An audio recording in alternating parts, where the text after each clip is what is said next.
Three things go by the name Christmas. One is a religious festival.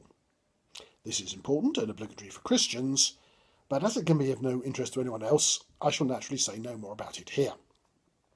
The second, it has complex historical connections with the first, but we needn't go into them, is a popular holiday, an occasion for merrymaking and hospitality. If it were my business to have a view on this, I should say that I much approve of merrymaking. But what I approve of much more is everybody minding their own business. I see no reason why I should volunteer views on how other people should spend their own money, in their own leisure, among their own friends. It is highly probable that they want my advice on such matters as little as I want theirs. But the third thing called Christmas is unfortunately everyone's business. I mean, of course, the commercial racket. The interchange of presents was a very small ingredient in the older English festivity. Mr. Pickwick took a cod with him to Dingley Dell. The reformed Scrooge ordered a turkey for his clerk. Lovers sent gifts. Toys and fruit were given to children. But the idea that not only friends, but even acquaintances should give one another presents, or at least send one another cards, is quite modern and has been forced on us by the shopkeepers. Neither of these circumstances in itself is a reason for condemning it. I condemn it on the following grounds. 1.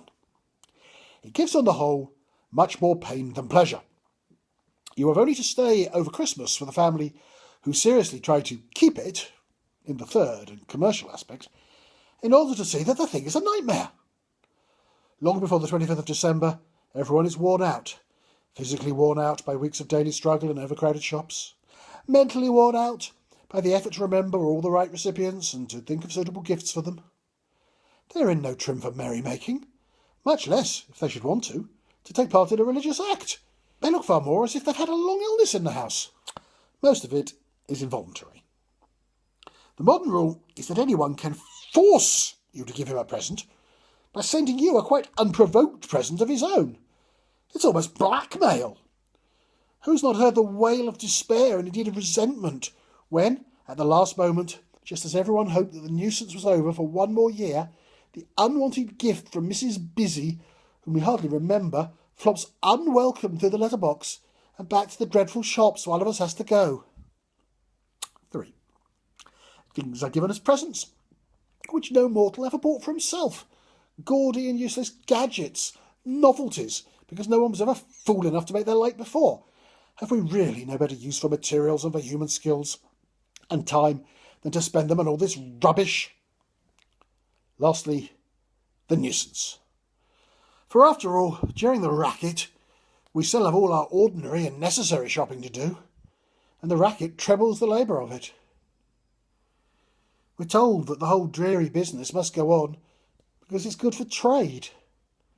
It is in fact merely one annual symptom of that lunatic condition of our country, and indeed of the world, in which everyone lives by persuading everyone else to buy things. I don't know the way out.